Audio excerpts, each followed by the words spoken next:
All right, everybody. So I've got Matt with Science Fiction Reads with me today. Unfortunately, I couldn't find Richard, but maybe he'll show up at some point. Oh, Hello. Oh my goodness, we have Richard live in the studio with me today. I went all the way to Montana for this one, Thanks for showing up. and I thought it was only appropriate to wear a sweatshirt. And let's see if I can Nice. tuck this in here. That's the There we Mon go. that's the Montana way. This is the way we got to do it here in the studio. I wish I had a hat near to hand. So we've been doing these best of series from Ballantine, and I can't remember how many we've done at this point. It's got to be like seven, maybe six. I was going to say five. Okay, maybe five. But this time we are going with L. Sprague de Camp, and look at that glare. Oh my. Oh, he's got his there too. But before we get into the book, we always kind of like to do a little bit of an icebreaker. And I came up with a question for this one. If you could meet and kind of chat with any science fiction author, whether they're alive or dead, who would be one that you would want to have a chat with? And so we'll start off with Richard. Sure. It just so happens, as I was coming out here to Montana, that I was listening to an audiobook of The Dispossessed by Ursula K. Le Guin. And I was thinking, even before you asked this question, man, it would be great to visit Oregon and to sit under, say, a big oak tree or something in Adirondack chairs, sipping some lemonade with Ursula K. Le Guin, and to just talk about some of these amazing ideas and cultural sequences that she has in her novels. So, yeah, I think it would be great to have a chat with her. Yeah, I agree. That's a good one. How about you, Um, Matt? well, I struggled to come up with an answer for this. Uh, in general, anybody from the 30s and 40s who was writing during the pulps and kind of helped uplift the genre would be really cool. People like Galoon or Weinbaum. Um, but a little further along, a couple decades further along, came James H. Smits, who I recently read just a ton of his stuff. I just became obsessed with his kind of shared universe and a couple of reoccurring characters. And I would just love to talk to him about, uh, did you consciously set out over the period of 20 years to write this whole interconnected series of stories? And how did you go about that? And stuff like that. Just his universe really, I was really taken with it. So that's one that comes to mind is James H. Smits. Still need to read something from him. Hmm. Yes.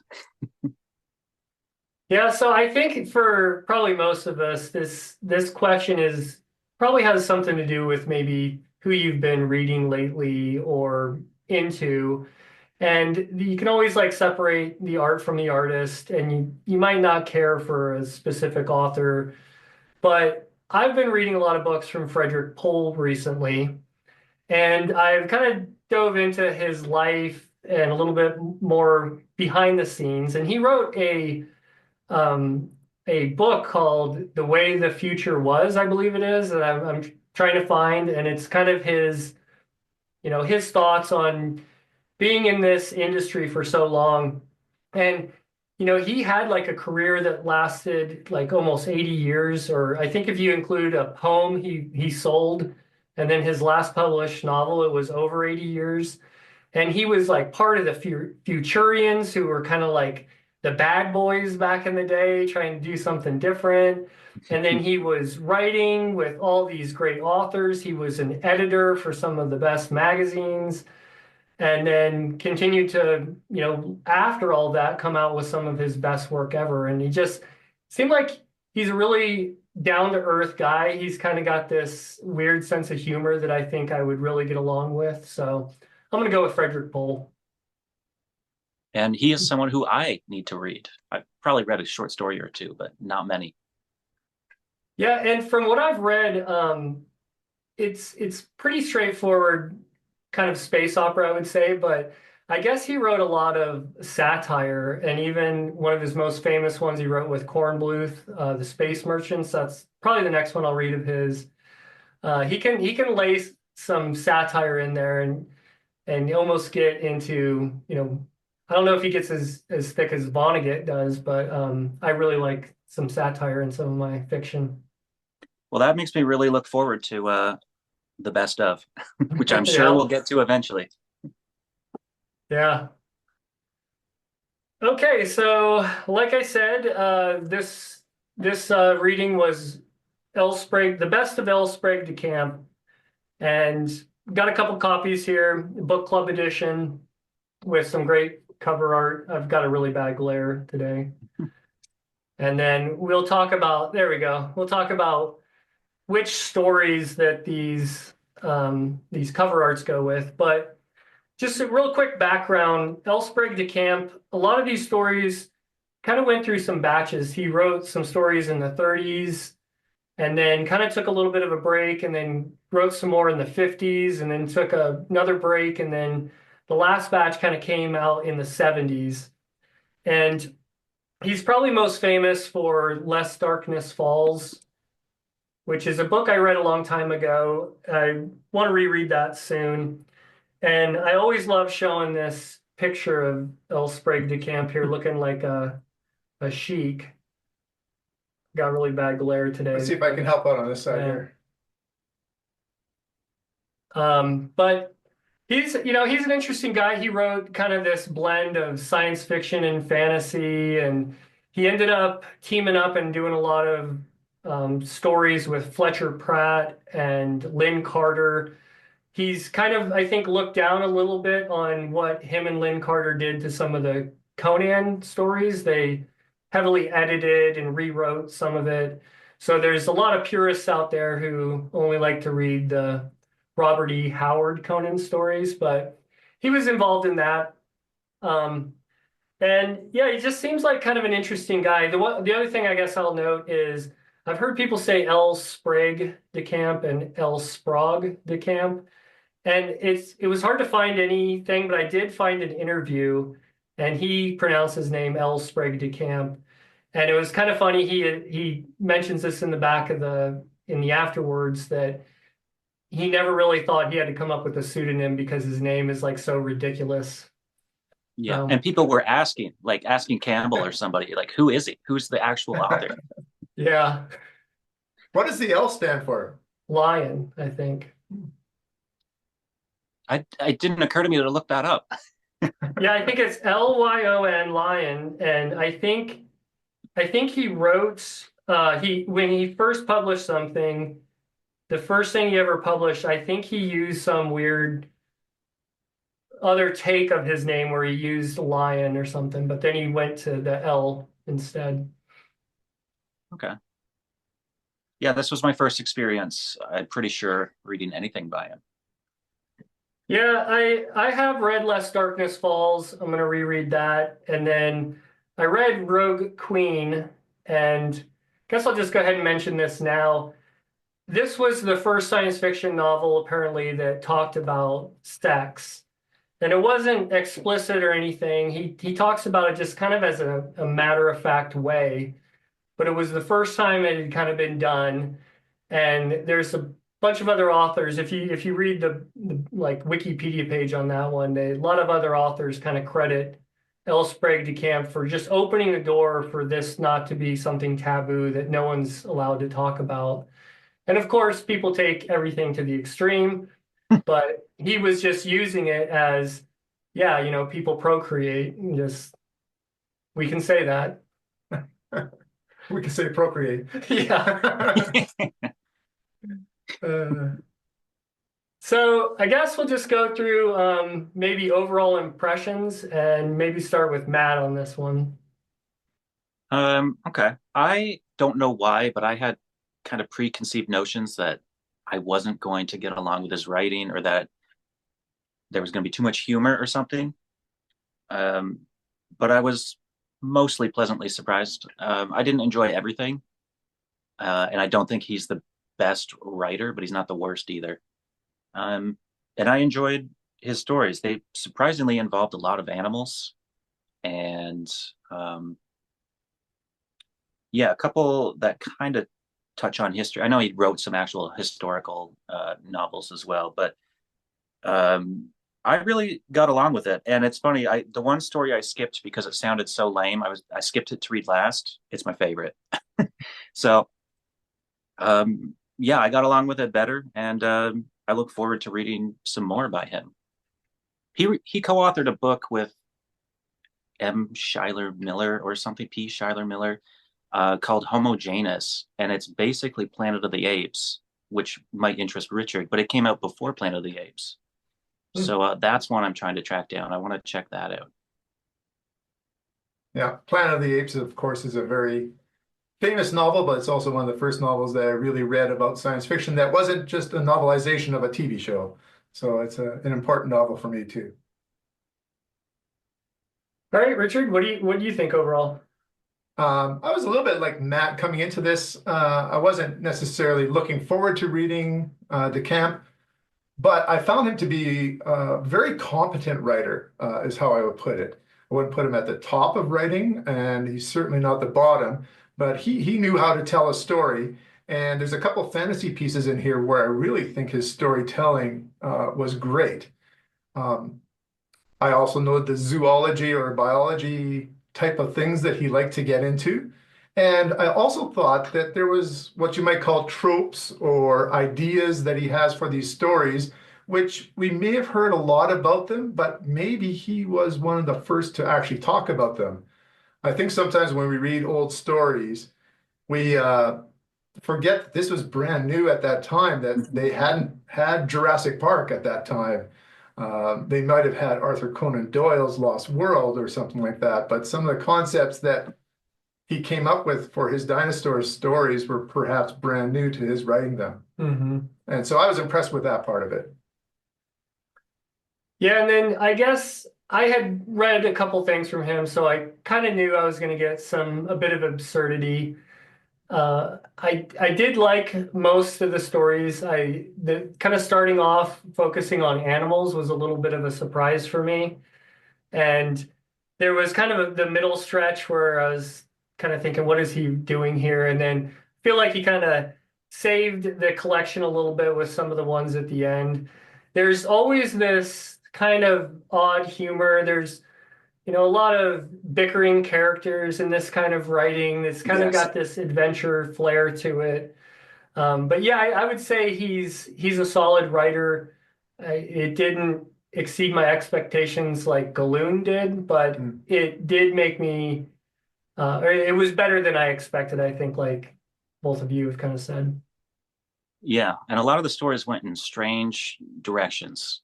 I Very like that. surprising. Pardon? Yeah. Yeah, Yeah, and there wasn't too many that would be pure Hal Clement style science fiction. There's not a lot of spaceships in this collection. no, Um, but back in the 30s when he was writing some of these, it was this. I keep learning more and more about this. It was kind of a blend of horror and science fiction and fantasy and just general fiction, talking about just normal things. And so he seems I got that from some of the earlier ones with a touch of animal in there. yeah, a lot of them are, they're kind of an urban fantasy almost. Like life is pretty Yeah. normal except for one quirky, weird thing. Yep. A lot of average people walking around and a lot of bickering.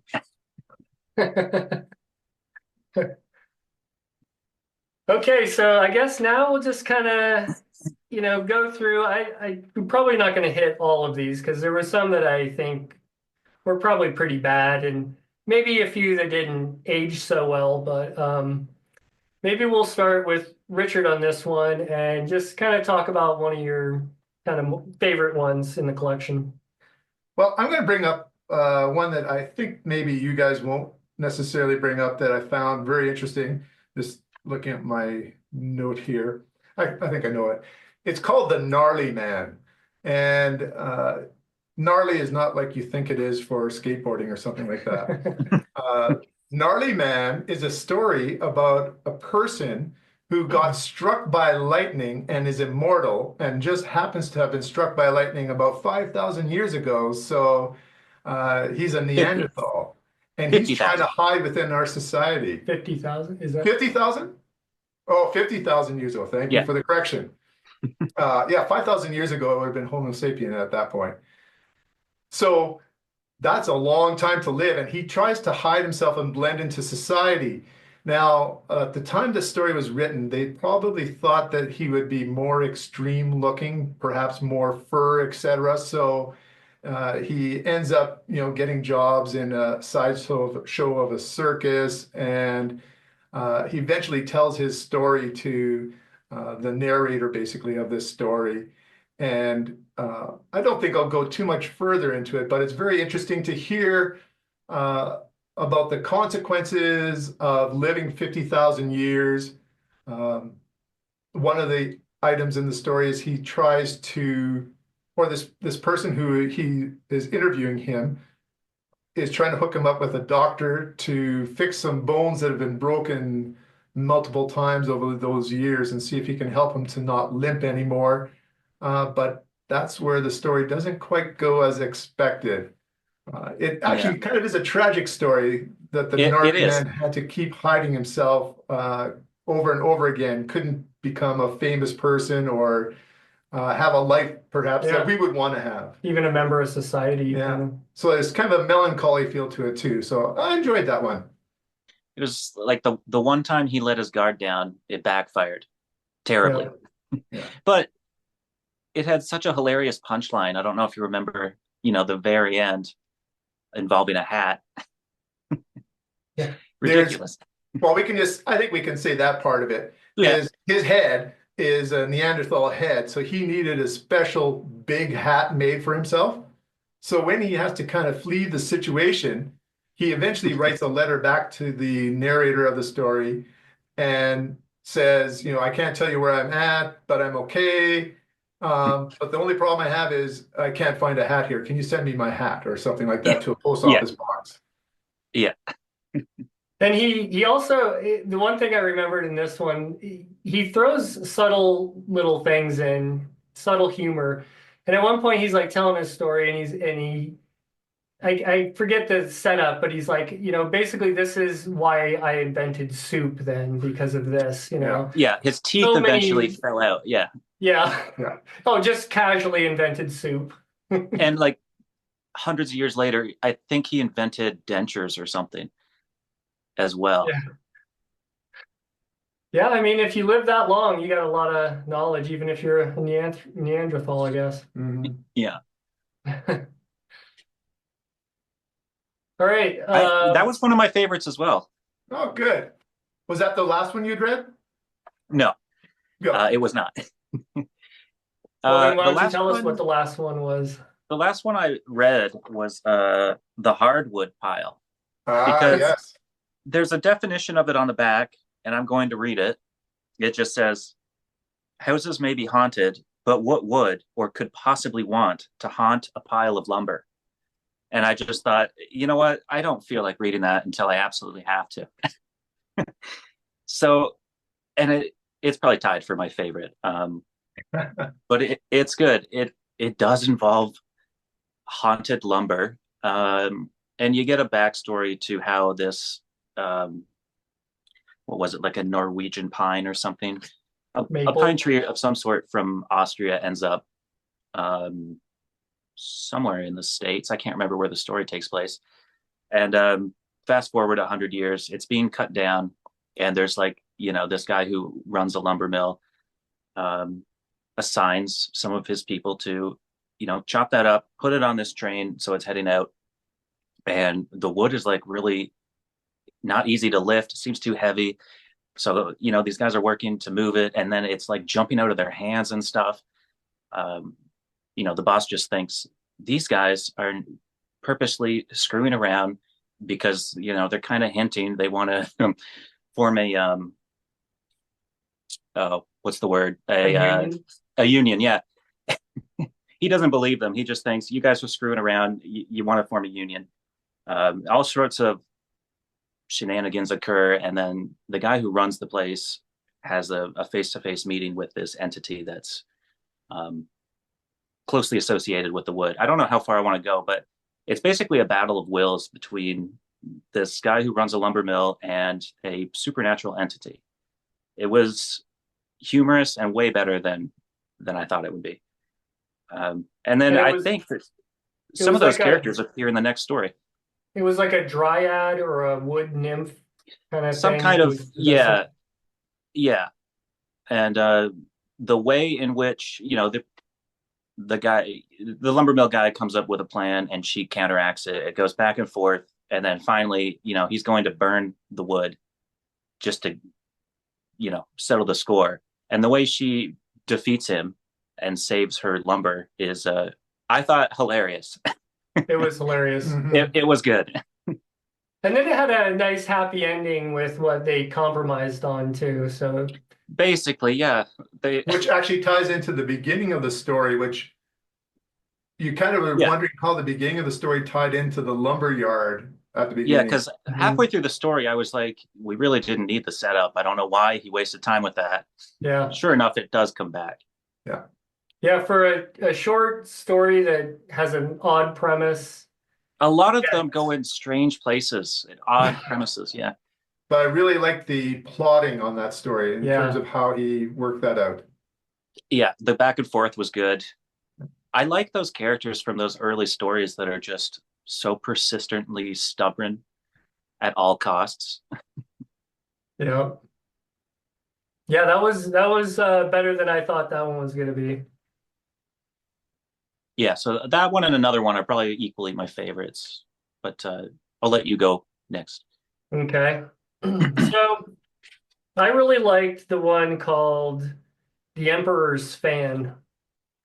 Yes. And yeah, that's what the cover art here. And the premise is that there was this emperor who I think he had his dad killed or his dad died. I think he had him I killed, right? think he eventually had him killed. Yeah. Yeah. And so he took over as emperor, and this guy is like paranoid that people are going to kill him. And he goes through all these elaborate efforts to protect himself because he's just scared of this. And then he comes across this character who supposedly has this fan that has these like magical abilities.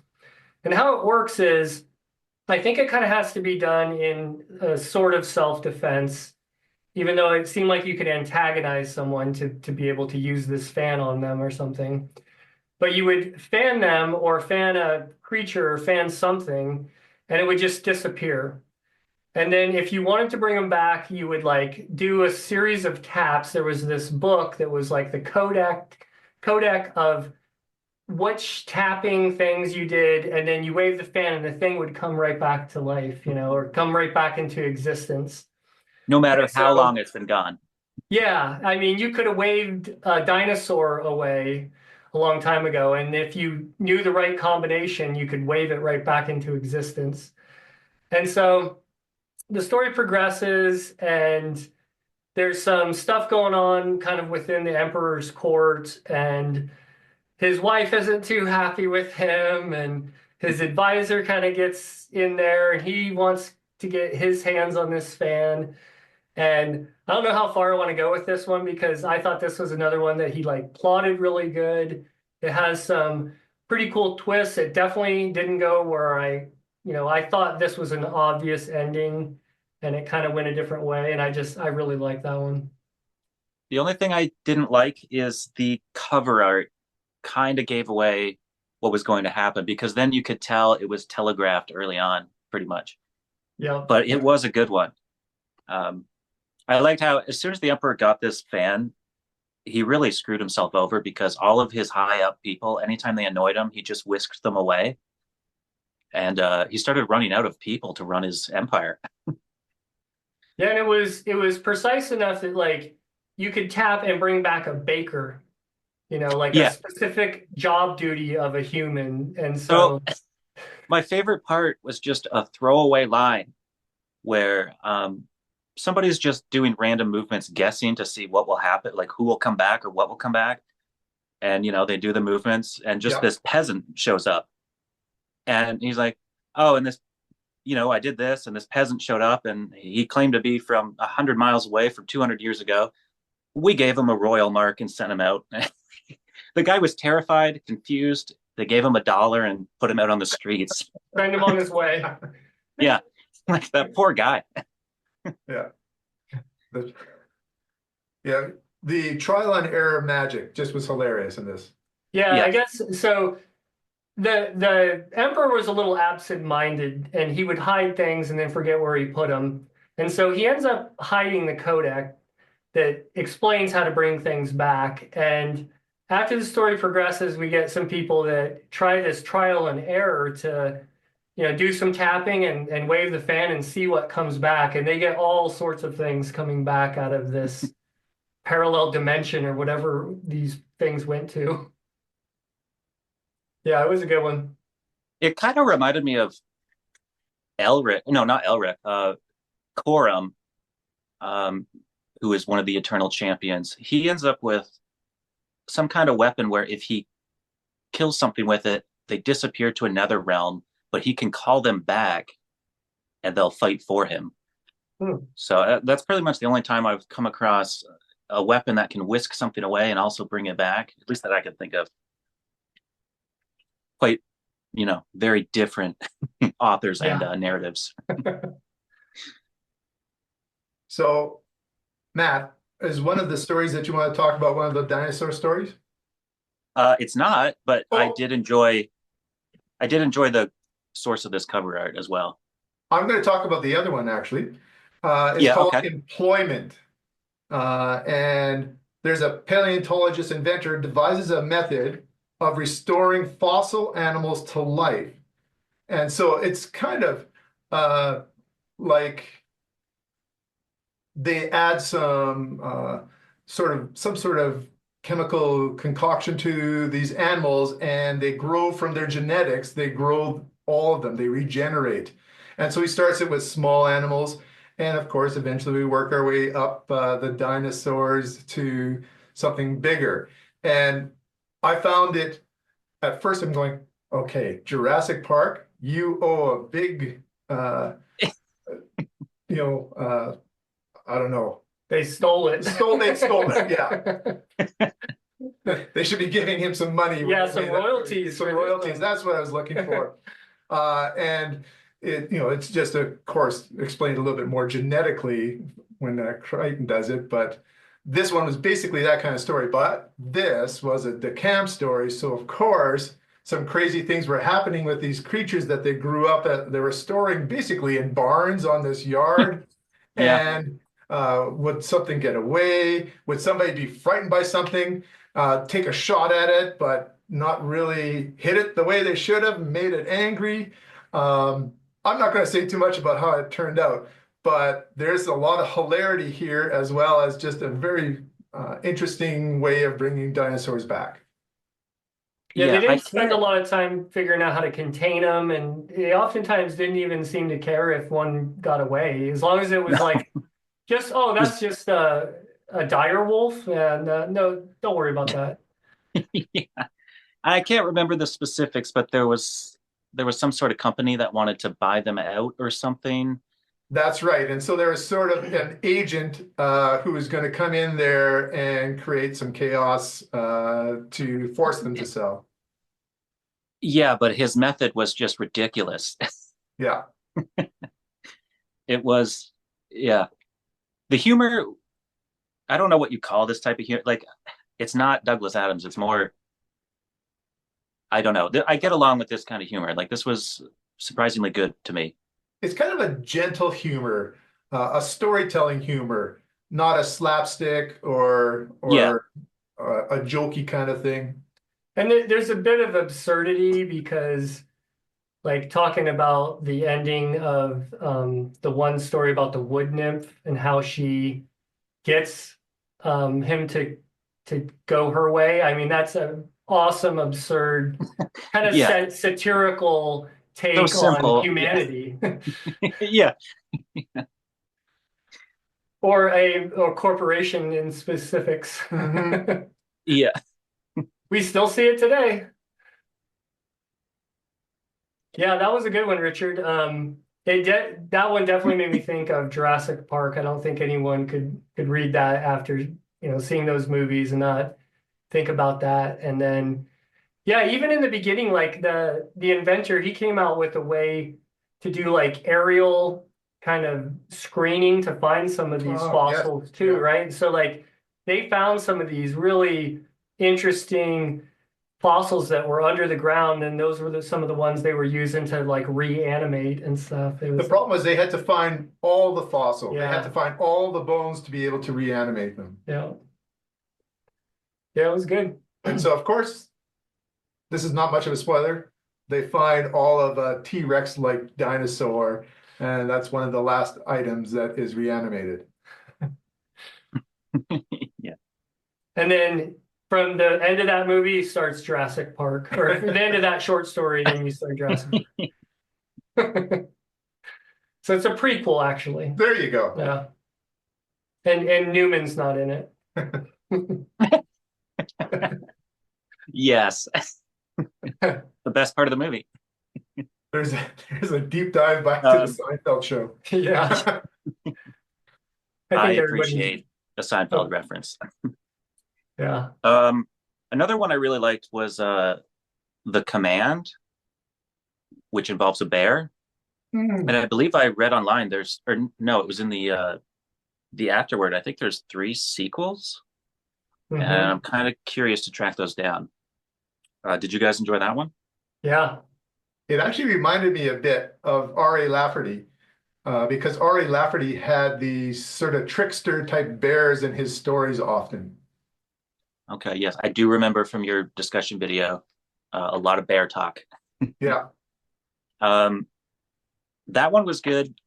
I'm not exactly sure of the location it takes place in. It's like an island where a bunch of scientists are kind of just um, cohabitating and working on their various studies and interests, kind of. It seems like everybody's kind of just set up doing their own thing. And our main character is the product of one of these scientists. He's kind of an uplifted bear. Uh, he's got the intelligence of a human, but he can't really speak. He doesn't have a changed vocal cord or anything. He can kind of utter out words that you can sort of understand. And he has poor eyesight, so he wears glasses occasionally. And one day he wakes up and none of the scientists or housekeepers are doing anything. Um, and he starts wandering around, wondering what's going on. And this scientist over here is still conscious. Well, everybody's still conscious, but they're basically zombies. They're not really doing anything, and he can't get a response out of anybody except for this one scientist on the other side of the island and a couple of thugs, basically. They're written like thugs. Um, and he's pretty intelligent. He puts it together. These guys are up to something. I think it's a botanist, and he's been sending up different molds into space. And this is where it gets so ridiculous, but it's so fun. He sends molds up to space, and they are cosmic rays alter them, and then he uses that product to. I guess his plan is to enslave the world by making everybody. Oh, what's the word? Can't think of. Well, they're He'll do like, as he says. Basically, nobody will yeah, do anything unless they're given a command. right. So the bear's like, okay, these guys are up to no good. How do I go about solving it? If they're walking around, there must be an antidote. If I can, stop them and get the antidote, I can save the scientists and probably the world. And so he goes about trying to solve using tools and weapons and whatnot. He shoots a guy with a gun, and that was good. And he finds the antidote, and then the story really is how does he administer the antidote when he doesn't have, he can't he can't use a syringe very well. He can't talk. So how does he give a command to give somebody the order to use the syringe? I thought that one was pretty damn good and made me curious about the others. I'm not sure why the bear's name was Johnny Black. I guess he's a black bear. Yeah, we'll go with that. Yeah, that was good. It became kind of, there was a couple stories in here that kind of had language or, trying to get over a language hurdle to communicate with someone in a way. And watching this bear go through this to puzzle out, because like you said, he can't speak, he might be able to write, and he can try to get this mindless kind of scientist to take some of his commands, but it's not as easy as you think. But Yeah. yeah. I keep picturing those paws trying to grab a needle to try Yeah. to inject the I think person. It's just the he had most like two or hilarious three. image. Yeah. He tried and failed until he had one left, and then he's like, okay, I got to try something else. Yeah, and he portrayed his frustration pretty good. Yeah. All right, And I'm speaking gonna. of language barriers, there was one story where I could not stand um, the characters and how they spoke, and I'm talking about 2 Yards of Dragon. But by the end, I didn't really mind it. That was the story that started out. I probably disliked it the most, but by the end, it wasn't too bad. But I was very frustrated with the old speak, so to speak. Yeah, so it's funny you mentioned that one, Matt. That's kind of the last one that I wanted to talk about that I actually really enjoyed it. And I guess I should also mention too, like there's a few poems in this collection and there's a essay about language. And a lot of these stories have dialect written into them, Old English verbiage, and they might not be the easiest to read in some of the dialogue because he uses like slang in certain circumstances and does things. But this one for sure is pretty much all in like Old English, I guess you would say.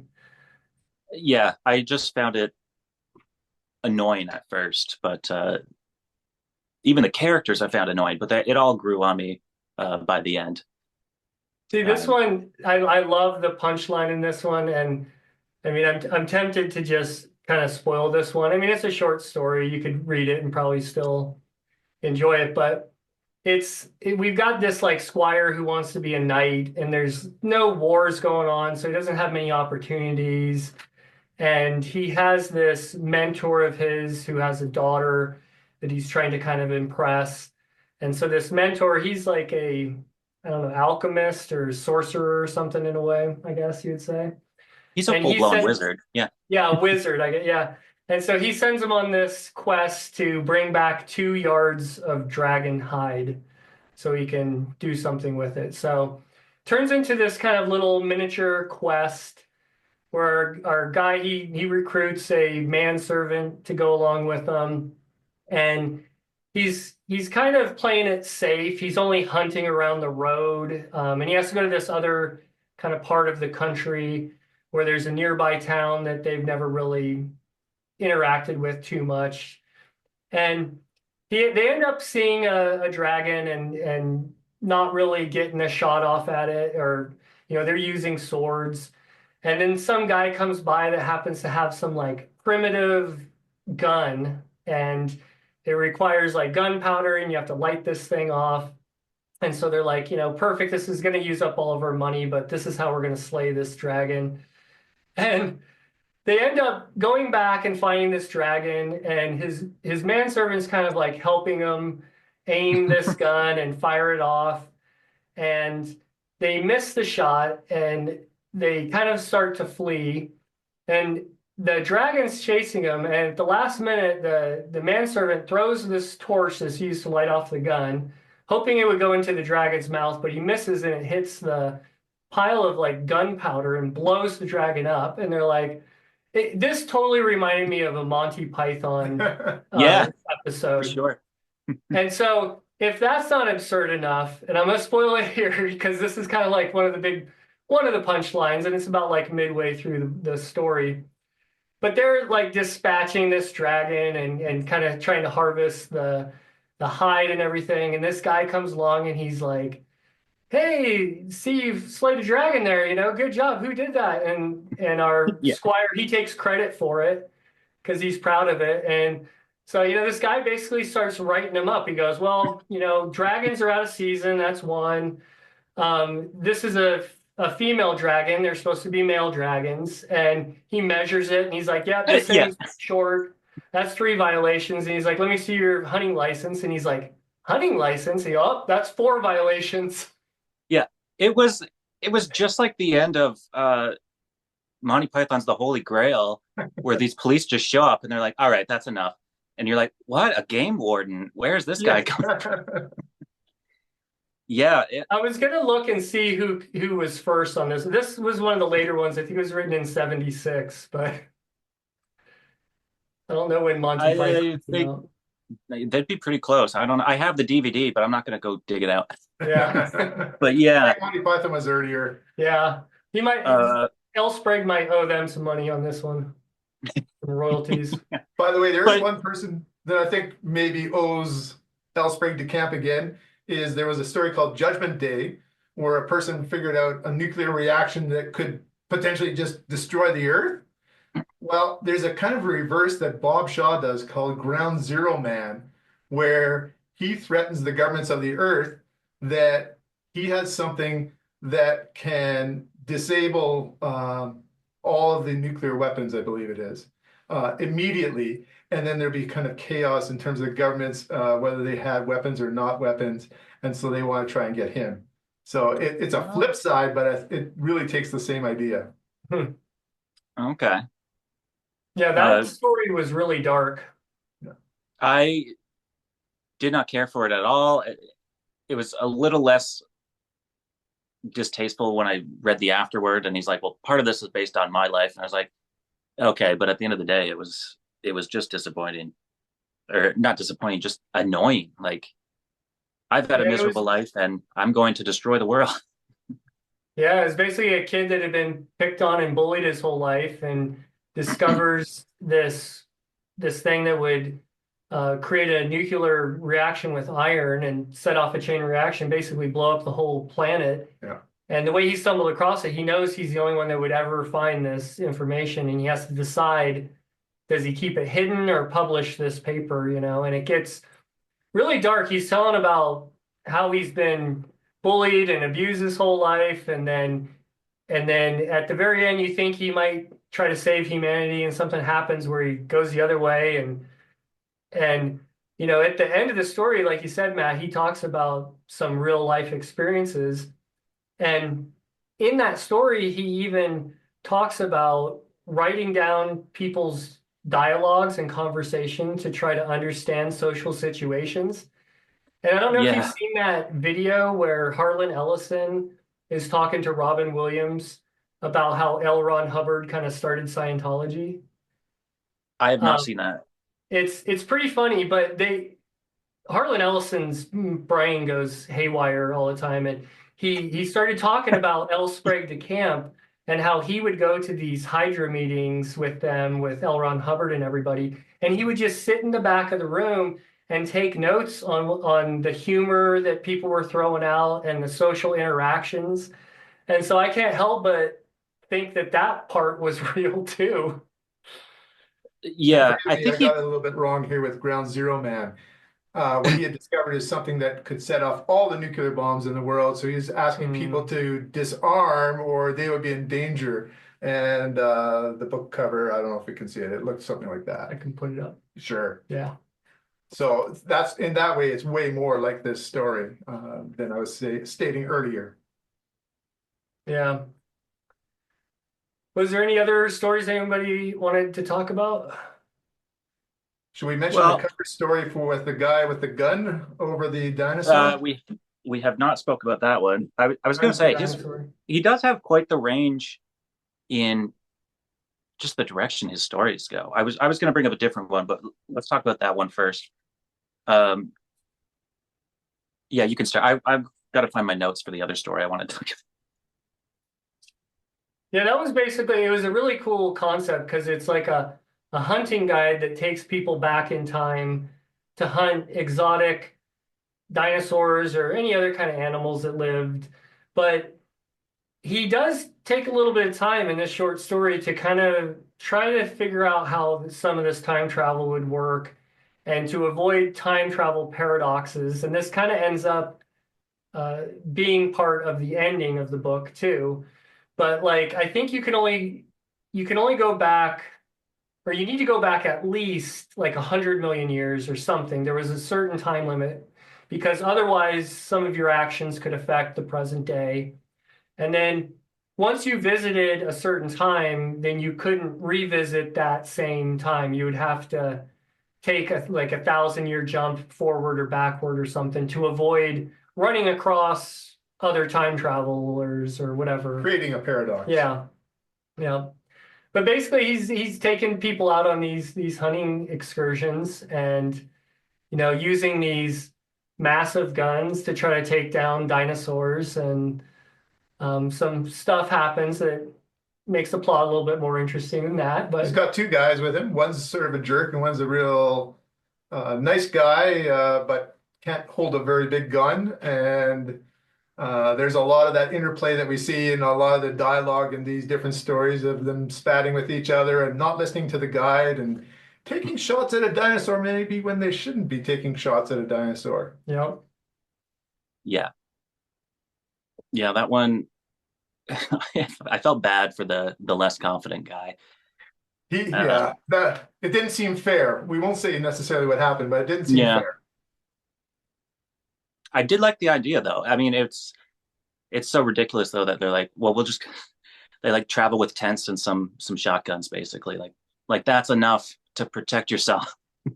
yeah. And then they like open themselves out of this like kind of box, and they get the Yeah. guy in the front first in case there's a dinosaur there.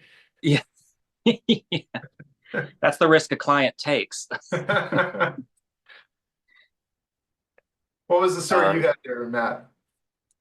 Just thinking about the odd directions he takes. Like the guided man, I liked the idea of this agency you could hire to remote control your body and your actions for something. Like, say you've got a public speech and you're not the type who's confident in doing that. You can just pay somebody to remote control you during the speech, kind of thing.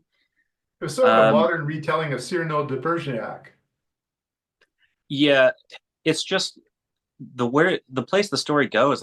We end up at a fashion show for who's got the best bust. I was like, how did we get here? Like the idea is great, but why are we here? It was bizarre. High-end nudist camp for like the social elite, and I mean, A, a weird Russian. I didn't understand his actions. Yeah, it was so bizarre. Yeah. he hated Not capitalism and made notice at any moment. there was a lot going on in that. Probably the weirdest story of the bunch. Yeah, there was yeah. there was a couple that probably didn't age so well. That was probably one of them. And the reluctant shaman, that was the one about the Native American kind of thing that was an odd one. Definitely not one of my favorites, even without the. Now, what I didn't realize because I read these out of order is some of the characters from the hardwood pile appear in that story, just kind of walking around and small interactions. And I think there's several other stories he wrote that take place in this small town, kind of based on a town he lived in, with all these same characters walking around, which made me think this town is haunted with a lot of weird things. A bizarre place, like a Stephen King town or something. Maybe DeCamp's head was haunted. Yeah, it definitely was. And the two poems he wrote were good. One about ancient aliens, basically, like a literal Von Daniken reference. Yeah, yeah. He even put it in the like he rhymed with Van Daniken. Yes, he did. And then the other poem, just about an amoeba, was really well done. And I don't care for poetry. Yeah, there was actually three. There was also the one about the guy who wanted to slay a dragon, and so Yeah. God created like sent a dinosaur down for him. Yeah, I couldn't tell if he was whisked away to another universe or something, but either way, he got what he wanted. It didn't work out well. I take notes on most of these. I thought all the poetry was clever. That was like the best word I had for the poetry. Yeah. Very clever. Put a smile to my face. Yeah. Yeah. Yeah. And then really, I think there's only a couple we haven't mentioned. There was the first one that was in the list, hyperbolicity. That was the one about people growing hair. All of a sudden, everyone starts looking like an ape. and they realized that they thought we were infected with a virus, but what they realized, if I remember right, I read this one a while ago, but they realized people were hairy, and then they got a virus that made them less hairy, and then the virus somehow cured itself, and now people were hairy again. And this one was really cool because it had a lot of satire because these scientists are frantically trying to figure out how to solve this. But by the end of the story, once they come up with a cure, companies have started marketing things to these people and they're making money off of them. And it's kind of become a fashion thing. And it's kind of like taking over society. So they don't really even want the cure anymore. They're just going to go with it. Yeah. I didn't like that one so much. And since it was the start, and it was followed by Language for Time Travelers, which was such a slog. Like, I love the idea and I appreciate that he wrote it, but it was not fun. I didn't enjoy reading it. It So, was a very dry essay. Yeah, it yeah, was I kind got of. off to a bad start with the collection, but it definitely redeemed itself. I was expecting a story, and he kind of almost opens with a story like example, but then it becomes an academic exercise after that. Yeah. I think pretty much the only one we didn't talk about is a dinosaur going to college. Well, I think there's a couple others. So, really quickly, there's the Merman one where Yeah. the guy kind of figures out how to turn his lungs into gills and accidentally has to start breathing underwater. This becomes kind of a language exercise for a little while. And then this one had a really weird twist with some random guy that just seemed injected into the plot. Again, there's a lot of times where I think the idea is great, but then the plot gets really strange. Yeah. Yeah. And and then one that was, I think one of the most bizarre ones was called Nothing But the Rules. And this was about the Oh, swim meet. And this was yeah, like urban fantasy for sure, if you want, I think is the closest thing you could with tie this one just to. a lot of bickering. So much bickering. And basically the swim coach, they bring a mermaid onto the team and she just, demolishes every record in existence. And And it's all then, because the other swim coach hired a woman who happens to have webbed fingers. yeah. And so the guy's like, well, that's not fair. And somebody's like, well, there's nothing in the rule book about webbed fingers. And he's like, and I don't Okay. remember how he ended up getting in touch with a mermaid and the weird business deal he made about selling them hats or something. Yeah. But yeah, then it just goes, it's two guys like, well, it's not in the rules. And it And was, then the other team, like they send a sea lion in to swim against the mermaid. And yeah. then there's a weird plot thing where he kind of sees the mermaid off at the coast at the end. And you're just like, Oh, and the punchline is the guy who's like, I've never really been taken by a woman, but this was the one, and now she's gone. So I got to go to this bar where I know there's loose women. Like, that was the end. And I was yeah. like, why? Why? That was not necessary. Yeah. And then I think the last one you were mentioning about the alien that joins in fraternity. Yeah, which I read it all out of order. So I haven't read that one in quite a while, but it, again, it was all over the place. It's an alien who, this is after some time, I believe, when Earth and this planet have been in touch. And these aliens are basically velociraptors or something. And for some reason, he's come to Earth to like educate himself. And later, we get a hint that he's been to many planets. So I think he's just like a world traveler. And he wants to have the experience. So he's going to this college and he wants to get into this fraternity.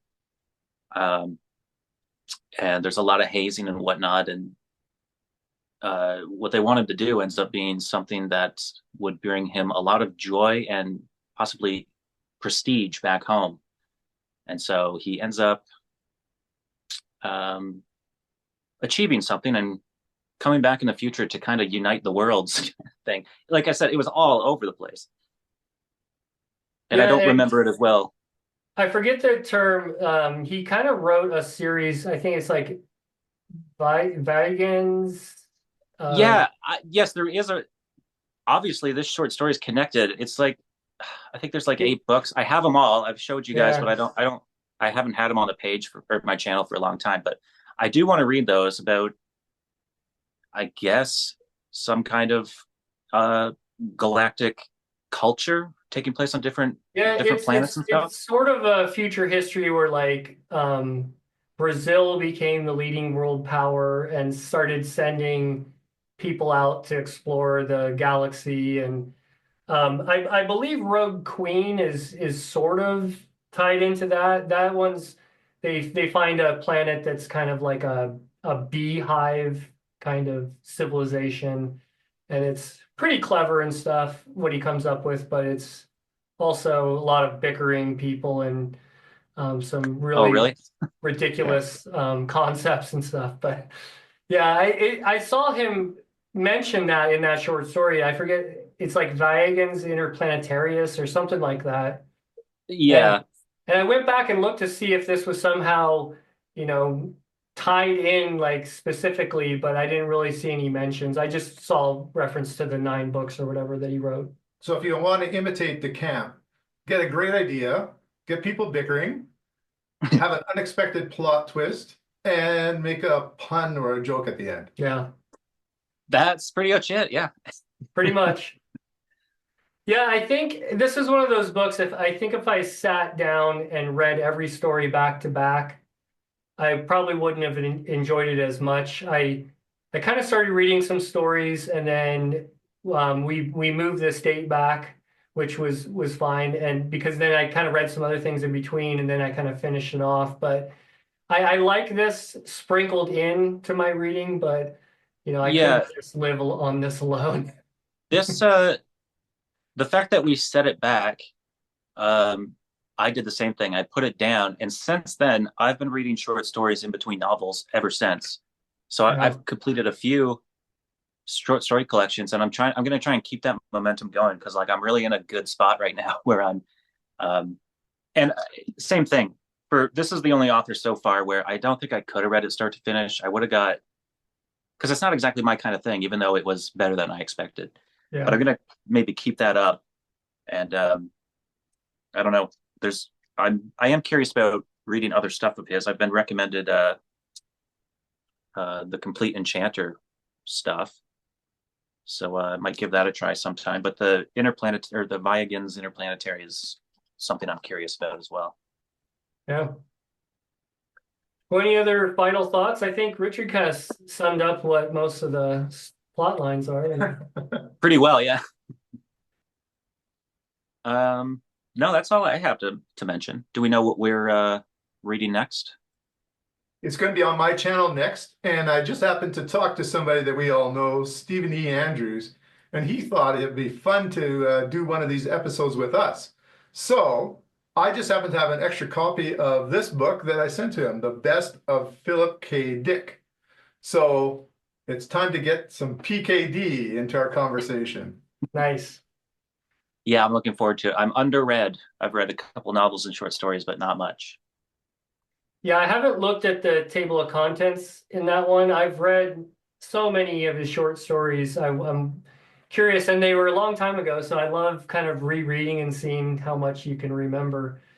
But I'm excited for that one, Yeah. Richard. And if you don't know who Stephen E. Andrews is, he calls himself the Outlaw Bookseller, has a YouTube channel out there that's quite a famous channel among the science fiction channels that are out there. Yep. Very knowledgeable. Yes, Yeah. good guy. Yep. Yeah, and Richard happened to stop by in Montana, and it was a great kind of the timing just worked out right to do something like this in person. And so finally got to meet Richard in person. We had a great time, went to the bookstore, probably talk about that a little bit later, like in another video or something, but it's been fun. Ira's a great host. Tried to get Matt to fly down. We do have another spare room, but I'll be passing close enough next August, so I hope we're still doing this next year, and we'll see. That would be fun. And for those Amen. viewers, probably this book will be probably sometime in January that we'll be talking about it. Yep. And it'll be fun to have a fourth. Mm-hmm. Yeah. Are you flying Steven over? Oh, why not? You guys can come in too. All right. Well, thanks everyone. Let us know if you've read any other L. Sprague de Camp, like what other kind of things. I briefly talked about some of his other writing, but got any good recommendations for us, let us know. I think he definitely is influential in certain, settings and ideas and things like that. And I definitely want to read some more of his. I just might space them out a little bit. Mhm. Actually, I really like the idea of structuring short stories between some of the novels that we read. I think that keeps everything fresh. Yep. Yeah. And thanks for joining us, Matt. Yep. Always a pleasure. It's been fun. I always look forward to these. All I right. take all my notes and never refer to them. All right. Well, that's it for this video, and we'll see you guys in the next one. All right. See ya.